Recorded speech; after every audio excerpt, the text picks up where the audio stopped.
the level of the cystic duct. And so this is a nice case of acute cholecystitis, just uncomplicated. But I liked all those signs that we saw on that CT. Does anyone have any questions about this case?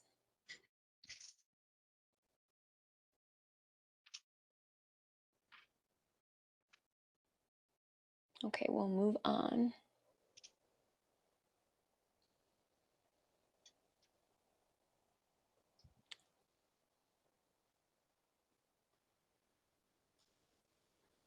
Here is our next case. This is a 30-year-old male who came into the ER with just some right upper quadrant pain. I wonder if this is projecting well and if you can tell what is going on in this case.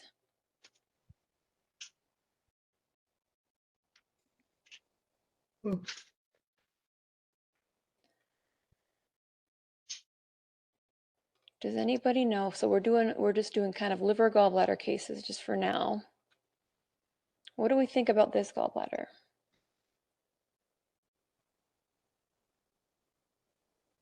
Okay. Hello. Hello. Hi. Yeah. Okay. I think the gallbladder has a thickened wall. Yes, you're right. Exactly.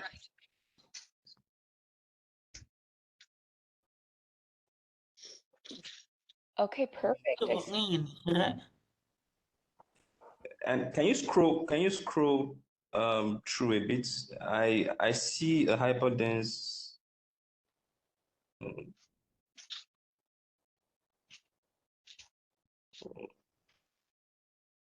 Okay.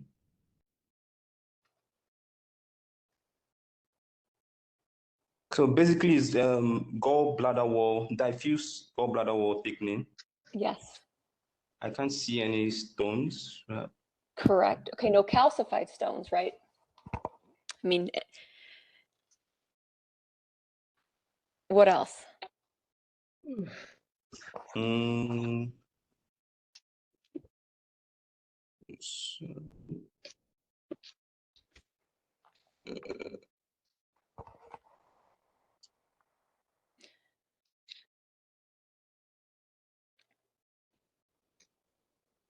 So you're correct. You're talking about the gallbladder walls are diffusely thickened. It's markedly thickened. Yeah.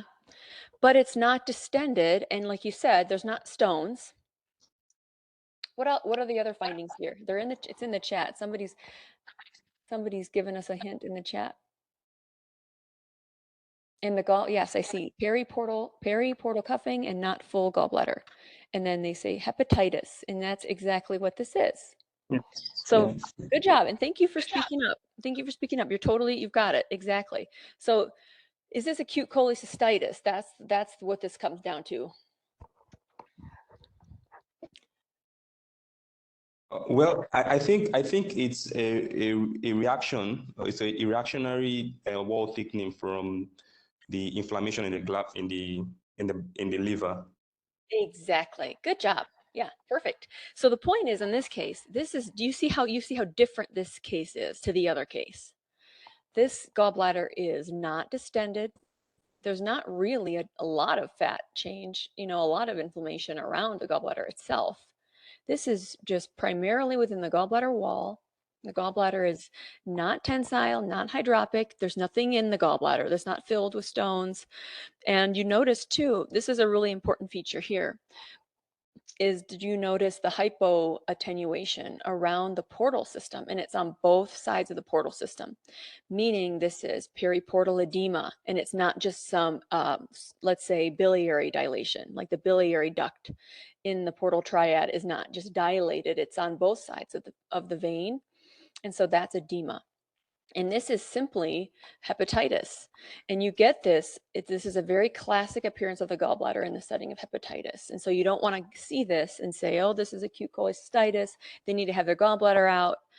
Go to the surgeon. It's not that. This is hepatitis, simply hepatitis. And so this is something that you want to just remember, this appearance of the gallbladder. It's very classic. And then you can give the diagnosis right away. If you ever see this, it's kind of like you see this appearance and you know exactly what it is. And this is just hepatitis. So good job. Thank you again for speaking up. All right, we will move on unless there are questions about this one.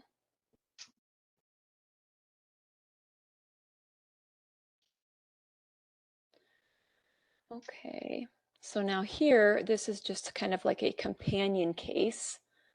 I just want to show you, this is an ultrasound.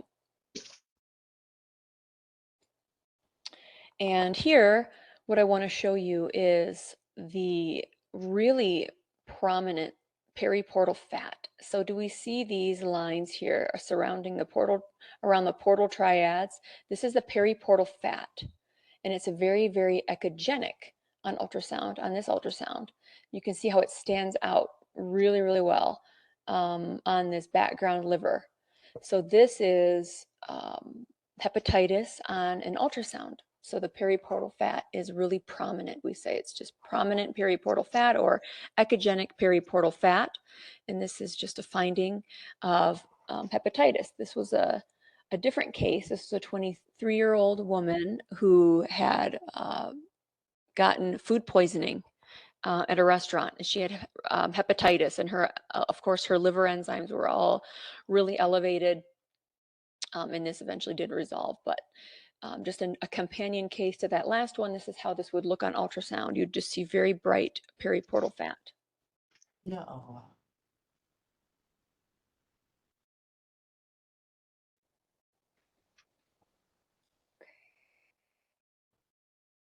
Let's move on. Here is another case. This is a gallbladder or biliary case. And let me just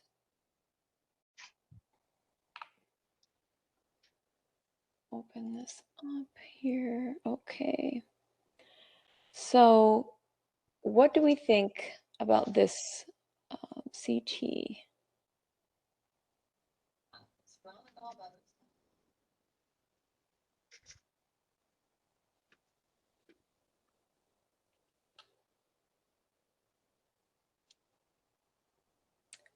Does anyone see the finding? And this is sort of hard because you're not able to scroll through it, but we're talking about the gallbladder again.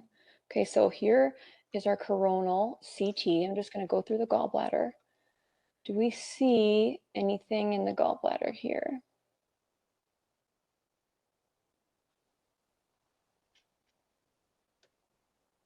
What do we think?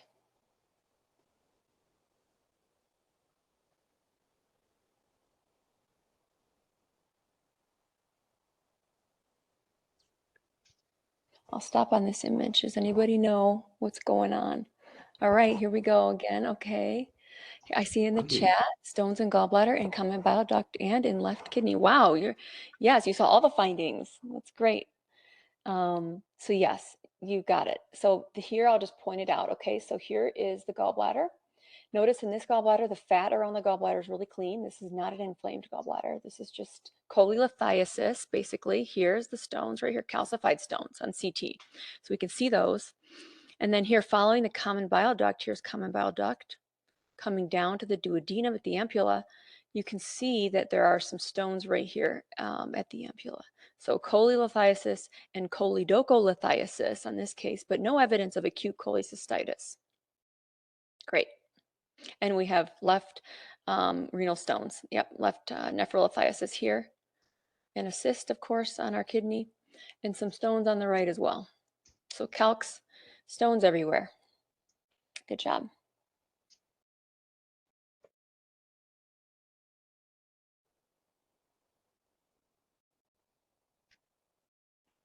Okay, so switching gears. I want to show you this case. We have let's just focus on this ultrasound for now. So here we are showing at the level of the pancreas. Does anybody see what the finding is here? Here's our ultrasound pictures. This is a 64-year-old female, and they've just got some upper abdominal pain.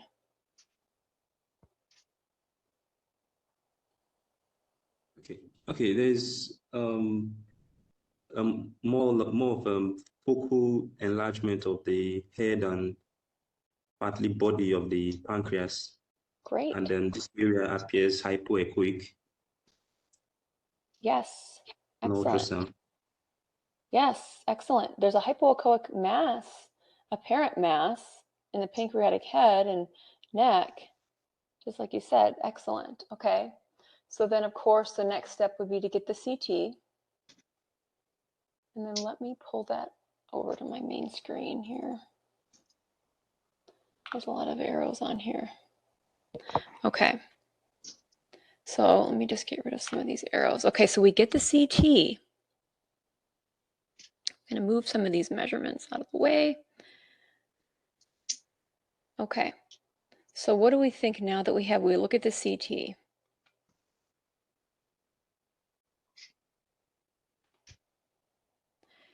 What are some of our considerations?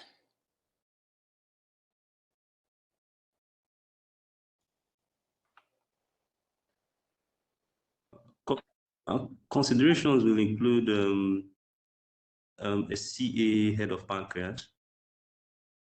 It will also be a focal pancreatitis. Great. Okay, good. Excellent. So we're thinking, could it be a cancer? Could it just be pancreatitis, right? Because typically our most common pancreatic cancer, adenocarcinoma, how would that look?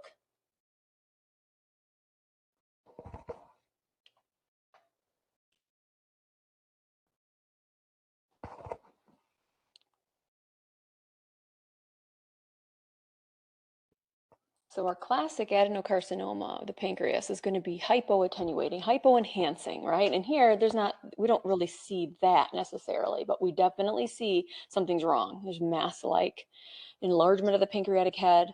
It's also resulting in biliary dilation. Do you see this? See here, here's our common bile duct here. Down here, our cystic duct is entering in. So above that, we just have our common, just called our common hepatic duct, but the left and right ducts are dilated, you can see. And you can also notice, just to give you another comparison, notice how this duct is dilated, and you see that the hypoattenuation is on only one side of the portal vein. So this is biliary dilation, right, as opposed to periportal edema. So that's just another good comparison, just compared to our last one, which had hypoattenuation on both sides of the portal vein. So here we have bil-dil. So this mass is actually resulting in biliary obstruction as well. Okay, so that worries us, right? We think something's obstructing the duct. This must be a cancer. This must be a mass. Well, they went in with EUS. They did an endoscopic ultrasound. They took a close look at this mass and they did biopsy it, and they did not get any evidence of malignancy. So this is indeed focal pancreatitis, and it looks a lot scarier than it is, but this patient was treated with steroids. Does anybody know what specific entity this is? If it resolved with steroid treatment. So this is a specific entity, a specific type of pancreatitis. Recording in progress. This is called IgG4 pancreatitis. I want to show you the follow-up. It's really interesting. And within a month and a half, this resolved. I mean, after treatment, of course, they were given steroids. Let me see if I can find the follow-up in June.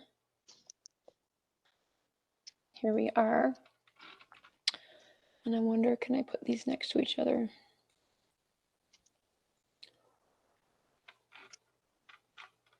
Just to show you.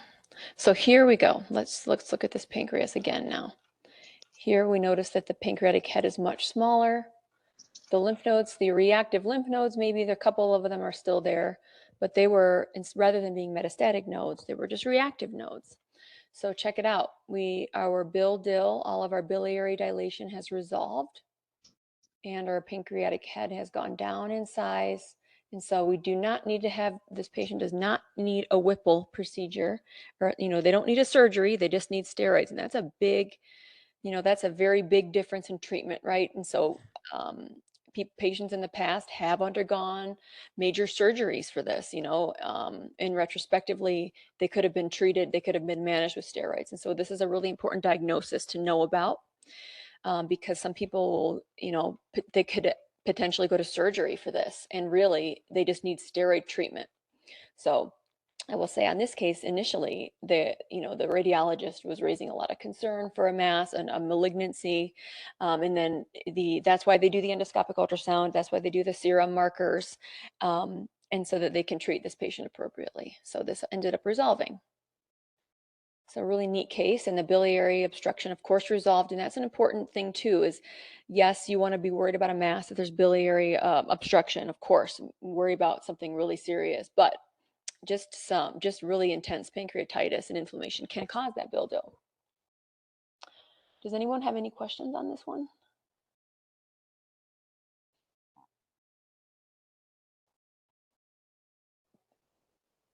Okay. Sorry, I have a question. Okay.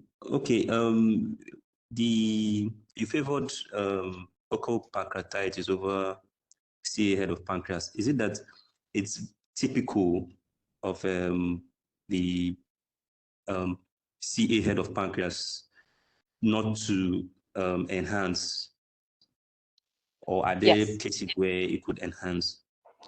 So most commonly, this is kind of just like a playing your odds essentially, but the most common type of pancreatic cancer is adenocarcinoma, and adenocarcinoma is hypoenhancing. That's its character. It does not enhance. It is not as enhancing as the pancreatic tissue. So if you see a hypoattenuating mass, and it can be infiltrative. It can, have ill-defined margins. Typically, that's the most common presentation. It's a hypoenhancing mass in the head of the pancreas, and that's adenocarcinoma. But there are other types of pancreatic cancer, such as neuroendocrine tumor, and neuroendocrine tumor is hyperenhancing. So let me see. I think I do have a case of it. So let me just do a little bit of digging really quick, and I'll show you that type, so you can kind of see that there are enhancing masses too that you want to rule out, and that's why they do the EUS. That's why they go in and they take a look at it up close, and then get tissue. Let me see if I can find it.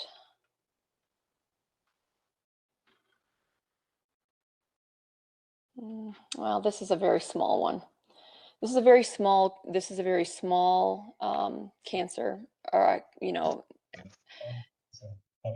neuroendocrine tumor, basically. It's very small. This is not the most ideal example, but it's here. And it can look like the pancreatic tissue, or it can be more enhancing, than the pancreas, which makes it difficult. Let me see, do I have any other good examples of this while I'm here? I'll just look quickly, and if I don't, we'll have to move on, but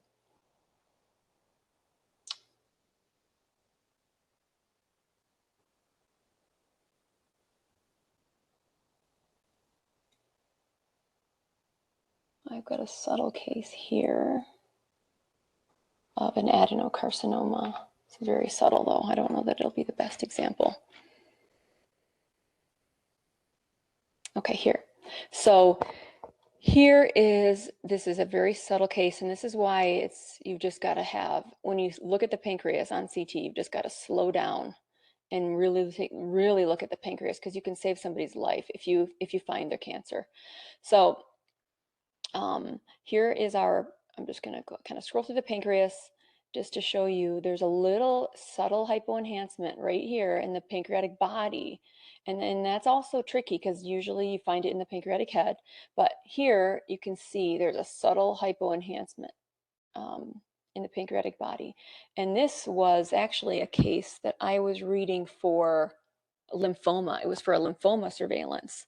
And I incidentally found this hypoenhancing mass in the tail, or in the body, slash tail of the pancreas. So this is what it classically looks like. It's hypoenhancing.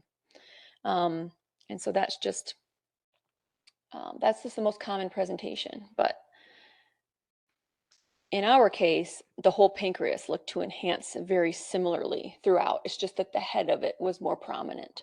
And so because of that, you have to just have another, you just kind of have another thought in your mind of like, okay, if this is not a hypoenhancing mass, could it just be IgG4 disease, IgG4 pancreatitis, which is what our case ended up being. Did that answer your question? I went, you know. Yeah, thank you. Mhm.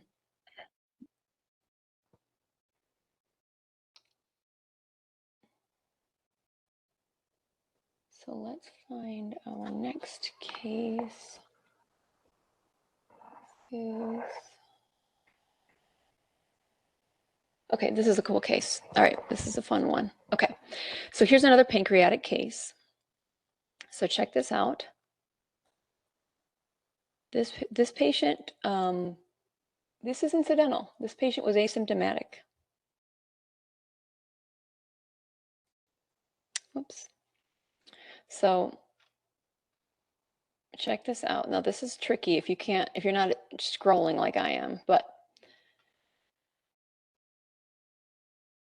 here's just the axial view. And then here's coronal. I love the coronal in this case. I think it really helps us. Here's our panc coming across here. And then here is our finding. Anyone have any ideas about what's going on? Asymptomatic patient?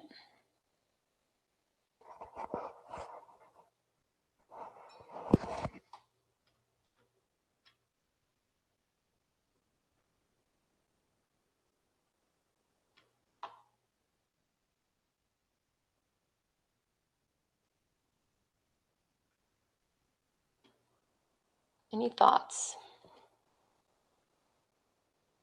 Check out the coronal. So asymptomatic patient, there's no cancer markers, there's no nothing, no lab abnormality, basically. All right, here we have an answer in our chat. Good job. So, oh, and so somebody wanted to speak up?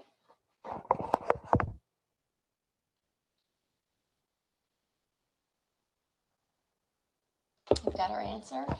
You're correct. Good job. Annular head of the pancreas. Exactly. So this is a case of annular pancreas. So you can see that on the axial, it looks really like, you know, you sense there's something abnormal here. There's fullness down here around the duodenum. And you notice that the pancreatic tissue goes all the way around the duodenum. You can see here's the duodenum in the center and the pancreatic tissues on either side. And this is confirmed with the coronal, which is really neat. You can see that on the coronal, this perfect circle of the pancreatic tissue around the duodenum, right in the center. So it's a really cool case. There's two types of this. You can have it fully encircling the duodenum, or you can have it going partially around it. It's when it's an incomplete annular pancreas, it's said to have a crocodile jaw appearance. So kind of just, there's kind of like an angle going like this. It looks like a crocodile. That's kind of what I call it. And then what this is just a failure of the ventral bud. So this is during development. There's a failure during development.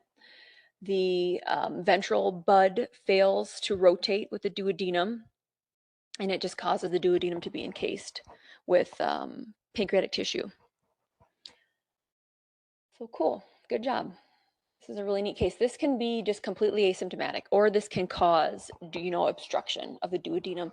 And if it's going to cause obstruction of the duodenum, typically this is something that's discovered really early in life, when the patient has, outlet obstruction, basically a duodenal obstruction. Just a little bit more points on this. A third of the cases in adults are asymptomatic. It's typically incidental, just like we found it on this case. A couple symptoms that could happen, of course, abdominal pain, postprandial fullness. You could have vomiting and bleeding, potentially, GI bleeding from peptic ulcer disease. And then in kids, as I said, annular pancreas can be associated with other congenital abnormalities, or it could cause, a full-on obstruction. So cool. Any questions on this one?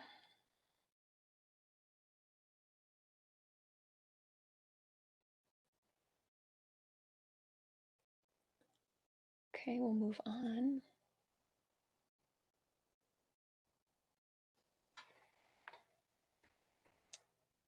What is this one? Let's see. Okay, so cool. Here's another pancreatic case. I want to show you, let's first look on the right side of the screen here. What is going on in this case? Now, this is a non-contrast CT, and so it's a little bit trickier, but just in general, what's going on in this case?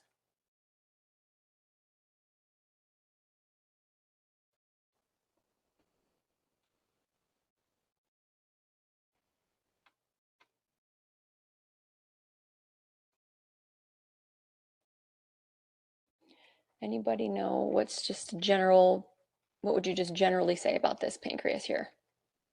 So this is a, let's see, about a 40-year-old male who's presenting with really, really intense epigastric pain.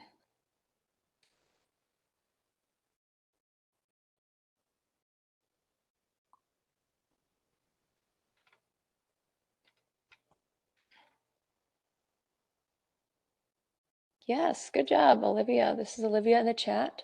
Mesenteric fat strandings around pancreas due to inflammation, infiltration. Exactly. This is a perfect answer, because this is a non-contrast exam. You can't be too specific. Who knows? Is there some infiltrative disease? Is this just inflammation? And in this case, this was just ended up being pancreatitis. So good job. This is just acute interstitial pancreatitis. There's no, it doesn't look, we can't talk too much about complication, right, on this because it's a non-con. But what would we be looking for? So we have the diagnosis of pancreatitis. What are some things that we need to, I see loss of the feathery pattern. Yes, that's great. On the chat. Good job. Yeah. So what other things do we need to survey around for? We have acute pancreatitis. Okay. But that's not where we stop, right? We have to go into our secondary search and look closer at other structures around the pancreas, right? So what types of things do we want to make sure we don't have in the setting of pancreatitis?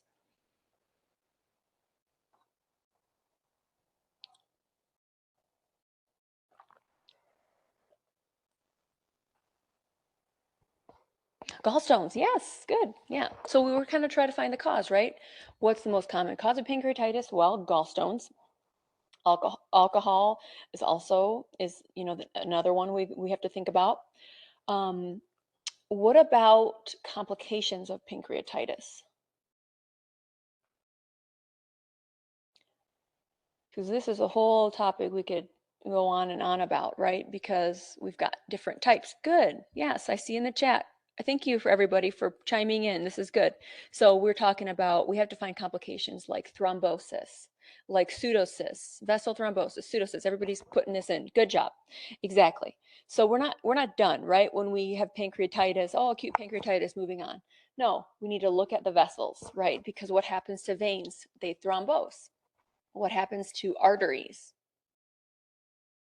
Pseudocyst. Good. We also need to look for a collection, potentially a collection, and we need to look for pancreatic necrosis. So is the pancreas fully enhancing, right? There's a whole other secondary search we've got to do when we have pancreatitis case, right? So let's just take a look at this case. So the first one I showed you on the right, this was in end of September, and then now we come back beginning of October, and while we don't see as much peripancreatic inflammatory change as we did on the prior, what do we have here? So what is the finding here?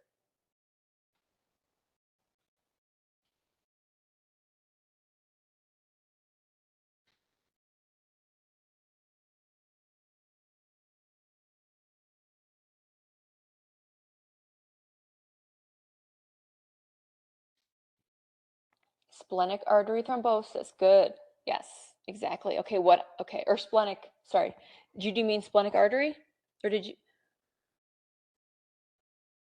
Oh, I'm sorry. It's not, when I leave it like this, it looks like splenic artery. I'm sorry. That's my fault. It's lower. Yes, it's the splenic vein. Yes, good. Sorry. That was my fault because I left it on a bad cut where it looks like it is the artery. So my fault. But no, here you can see the portosplenic confluence completely expanded and opacified. There's a filling defect and SMV, right? Because SMV comes up from the bowel, comes up, joins the splenic vein to become the portosplenic confluence and the portal vein. And all of that is thrombosed, expanded. So it looks like pretty acute, right? Expansile thrombus. So good job. Great, Olivia. You got it. You nailed it. Cool. Okay, so now that we're talking about pancreatitis and all the complications, I have a lot of cases I could show you just to kind of give you a run of what all can go on. So I'm gonna go to my pancreas folder really quick. Just bear with me. I want to show you a couple different things.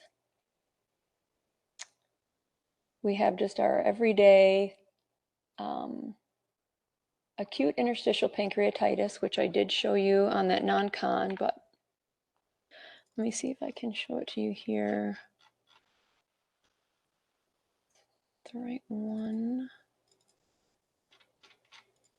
Here. Here's another great case of just your everyday acute pancreatitis. It looks like, as was mentioned in the chat, we've got loss of our feathery normal kind of feathery contour of the pancreas. It looks engorged. There's peripancreatic edema, right? But there's nothing else going on. There's not splenic vein thrombosis or a fluid collection. We have maybe some hepatitis, maybe a little bit of reactive hepatitis there too. But so this is just our everyday simple pancreatitis. Let me go back to my folders and I'll show you here a case. This is a good case of, so within the pancreas, on this case, this is a different patient, but there is a little part that's not enhancing in the pancreas. And you have to think, okay, is that a mass? Because the pancreatic adenocarcinoma was hypoattenuating, or is this necrosis, meaning a part of the pancreas that's not getting perfused?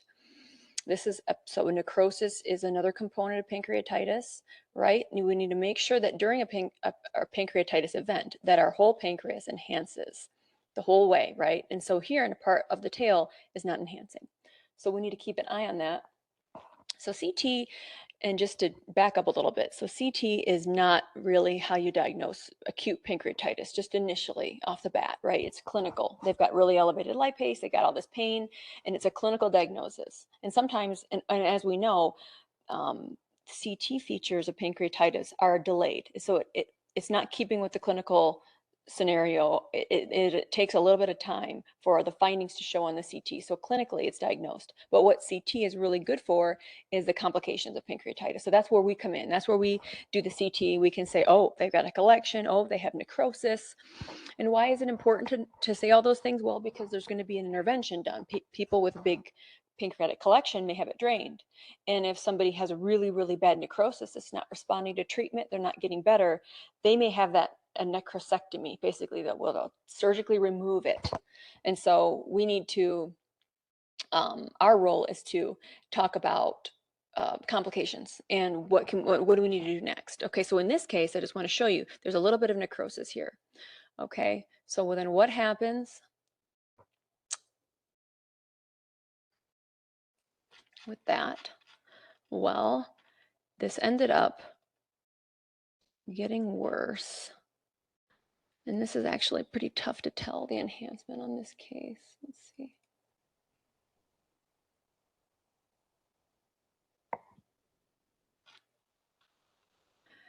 So here I think this is a much better demonstration of the necrosis, and it's kind of hard to tell because the whole thing looks abnormal. their whole thing, and so it's kind of hard to tell what's the problem. Okay, but look at this pancreas here, the pancreatic head. Look at how enhancing it is, and then you look at the body and the tail, and you can see it's not really enhancing. Maybe a central portion is enhancing. So this would be like a pancreatic. This would be very severe pancreatic necrosis. Okay, and so we need to look for, is there a collection to be drained? Hard to see here. It doesn't look like there's actually a really well-defined collection. But this is pancreatic necrosis. So this would be a necrotizing pancreatitis case. Do we see maybe the splenic vein looks a little bit attenuated, and there's probably thrombosis in there. So that's that example. Let me see. Here is what happens after a chronic, after we repeat pancreatitis over and over again. This is a chronic pancreatitis case. Let's see if I can get the one I want here.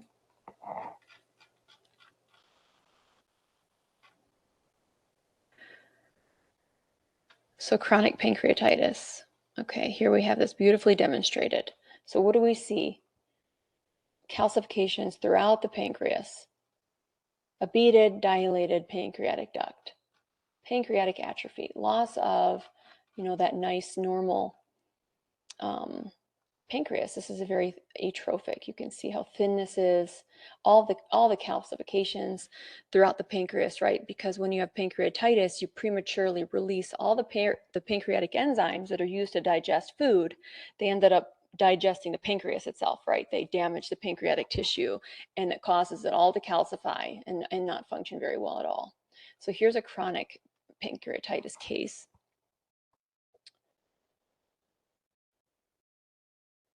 Okay, I see somebody's writing in the question, do you use modified score? I don't put a score. I don't use that. What I like is I use the Atlantic criteria. Maybe you've heard of this. It's how to classify pancreatitis. I don't put a score in, but I do like to use the Atlantic criteria, which separates pancreatitis into acute and necrotic pancreatitis, and then based on whether it's interstitial pancreatitis and necrotic pancreatitis. And then what it puts it into is further categories of, is it acute, in the acute phase, or is it later? And that will tell you, that kind of tells you how you would name the collections. Do you have an acute necrotic collection or an acute fluid collection? And then after time goes by, right? If there's a time criteria. After 4 weeks, you don't call it acute collections anymore. You would be calling these walled-off necrosis or a chronic or pseudocyst, right? Because the pseudocyst takes time for that to form. And so that's more of a chronic or a later stage finding.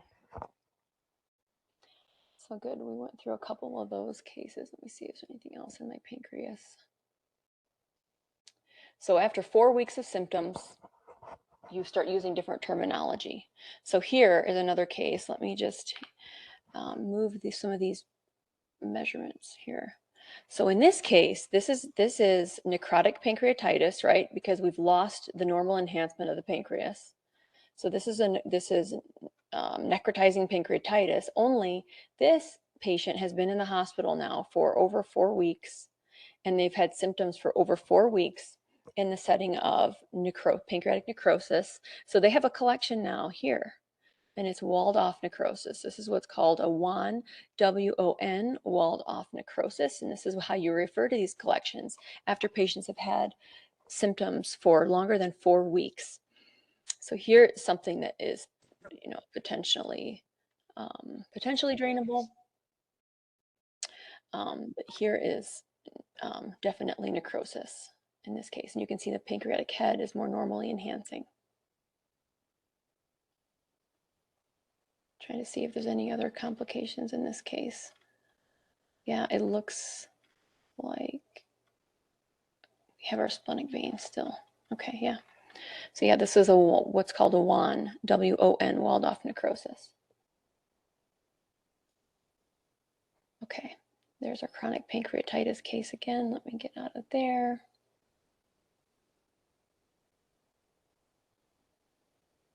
This was the original case. We've looked at that. Are there any questions about this? No, there's a lot of detail.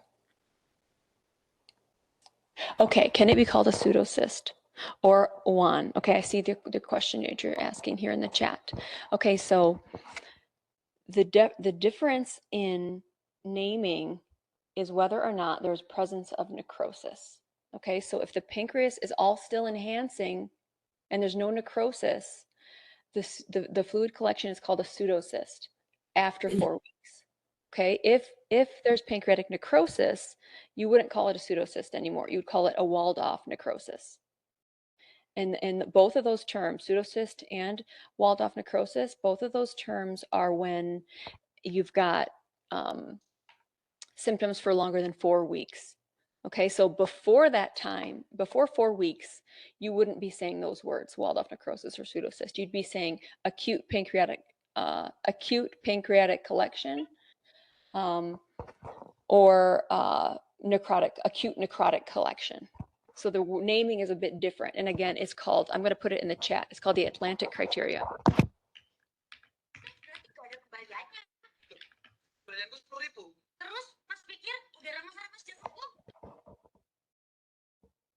And I could, let's see, I could pull that up and just show you. Let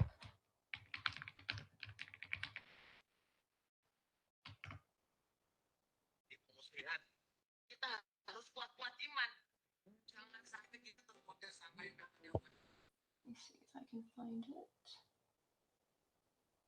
I can share that with you.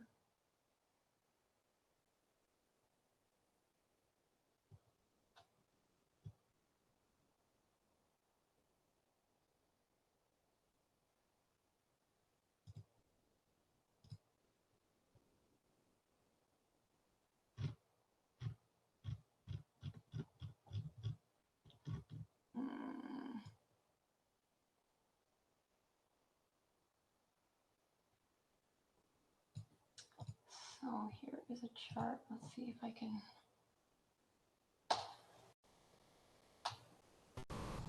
One sec.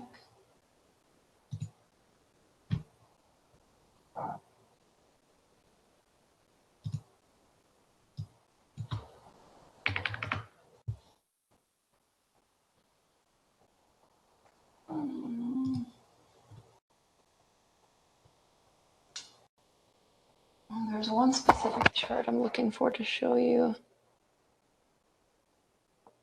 I need to go to the article. One second.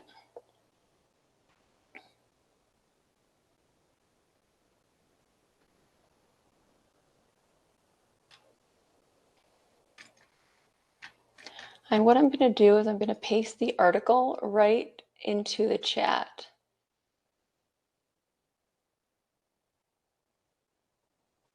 If I can find it, here it is. This is the article, and it's definitely worth taking a look at if you haven't heard of this before. I'm going to move this article to my screen so I can just show you this chart. So this is the chart that I'm referring to, and basically, in a setting of acute pancreatitis, if you've got normal and pretty normal enhancement, the whole pancreas is getting is lighting up, basically is enhancing, and you have pancreatitis, right? Because you have the inflammatory change and all that stuff. You call this interstitial edematous pancreatitis. If you don't see some of the pancreas is not enhancing, so like that one case I showed you with in the tail where there was part of the pancreas that was hypoenhancing, that's called necrotizing pancreatitis. Now notice that you have this dichotomy where you go either side, necrotizing or not, and then there's a time difference. So before 4 weeks and after 4 weeks on both. So now if you have a fluid collection in the setting of an interstitial edematous pancreatitis and it's before 4 weeks, it's called an acute pancreatic fluid collection. If it's after 4 weeks and you've had time to form the pseudocyst, That's what that's called at that time, is a pseudocyst. So you want to make sure that you're using the terms in the appropriate time setting. And that's something that's kind of, if you have that information, that's great, right? But if you have a necrotizing pancreatitis where part of the pancreas is not enhancing, you want to look at what time frame it is. If it's first 4 weeks, it's just called an acute necrotic collection. If it's after 4 weeks, it's called a walled off necrosis, or a WAN. Okay, so those are the specific differences, and it just is a nomenclature. When you're talking to your surgeons and your GI people, you want to make sure you're talking their language, and so it's nice to use those terms when you're writing your report. Does that make sense? Does that clear that up?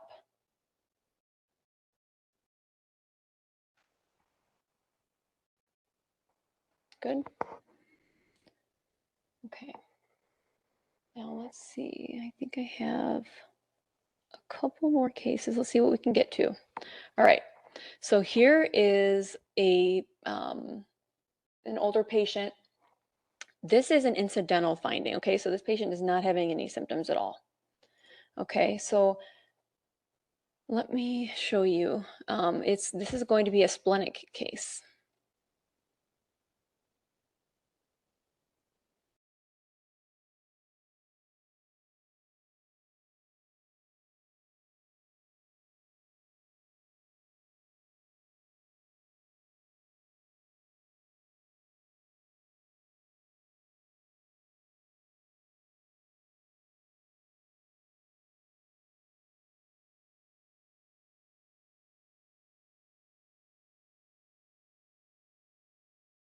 I think Dr. Gardner is having trouble with the connection, so we just have to wait.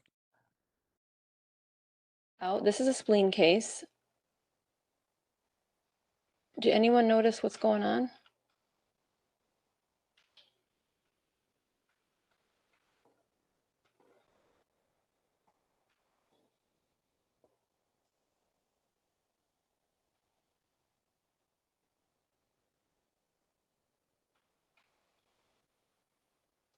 Does anyone see the spleen?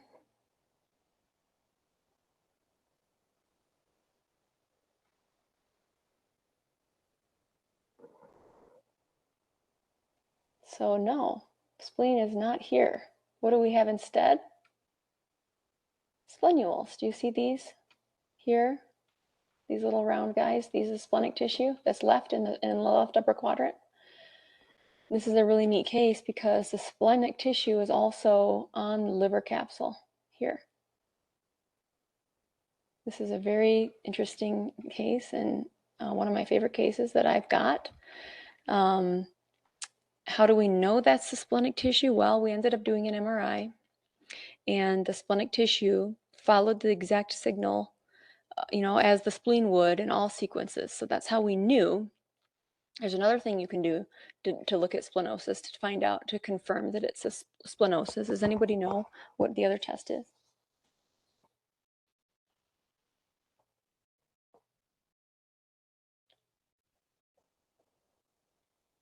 It's a nuclear medicine scan. It's called the heat-killed red blood cell scan that can be done to prove that there's splenosis. And I don't think we actually went through with that on this case because we knew, because this is a pretty classic splenosis case. You've got little splenules in the splenic fossa. This happens a lot of times in the setting of trauma. If the spleen's injured and it has broken apart, and it'll form these little mini spleens. And it can happen all over the body. I've found them in the pelvis before too. And then it can happen in the setting of splenectomy, where they leave some residual tissue behind. But this is my splenosis case. Does anyone have questions on this one?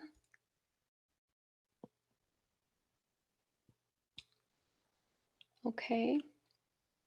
I have one more case, sort of a more kind of random.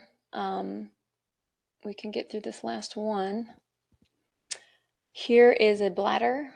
This is a bladder case. I'll just let you have that just to kind of give you a heads up. Bladder case. Does anybody see anything wrong here?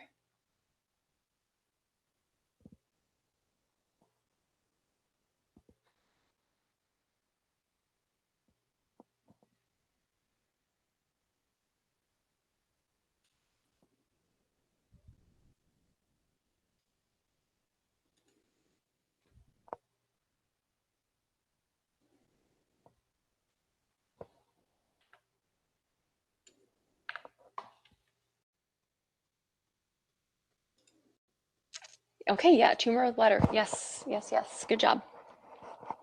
So yeah, we have this little, there is a enhancing lesion at the back of the bladder.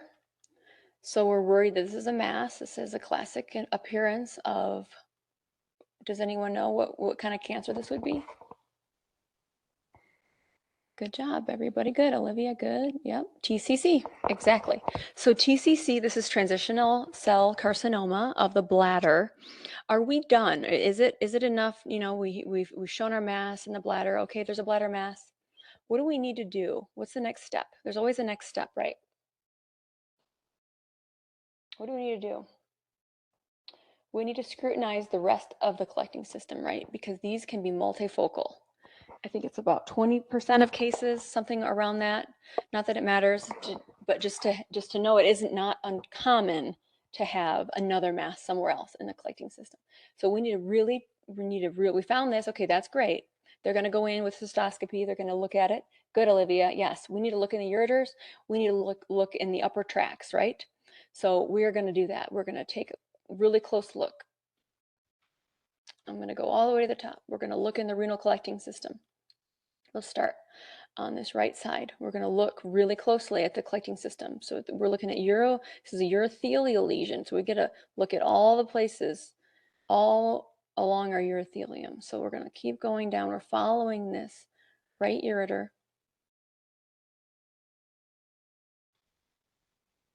And we see that, oh, check this out. Right here, there is an enhancement. There's an enhancing lesion in that ureter. And look at how you can see it's dilated. So you're kind of clued in, right? You've got hydroureter here, right? And so you come down, and sure enough, there's another lesion in the distal ureter right here. So great job, Olivia, with that. And then we follow the other one too. I'll tell you, just there wasn't anything else. It was just that. You've got a little bit of hydro. You've got that enhancing lesion in the ureter and in the bladder. So this is multifocal TCC. So good. Anyone have questions on this one?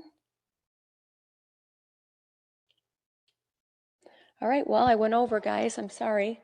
But we've got through a bunch of cases. Does anybody have any questions about any of the cases we looked at?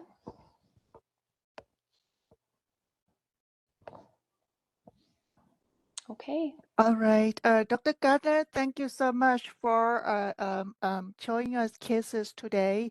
And I saw a few of us have a record this webinar. Please do not distribute in the YouTube or any online platform, because I have noticed that some slices have patient's information in there, and it is prohibited for us to distribute that, like a patient's name or medical record number. Keep it for yourself or your institute, but don't post it on the Facebook.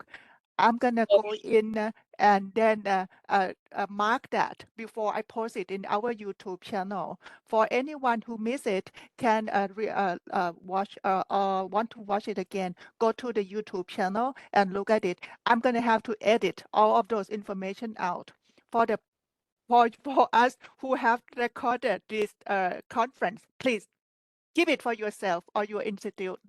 Don't distribute in YouTube or any Facebook or anything else. And thank you, Dr. Gardner.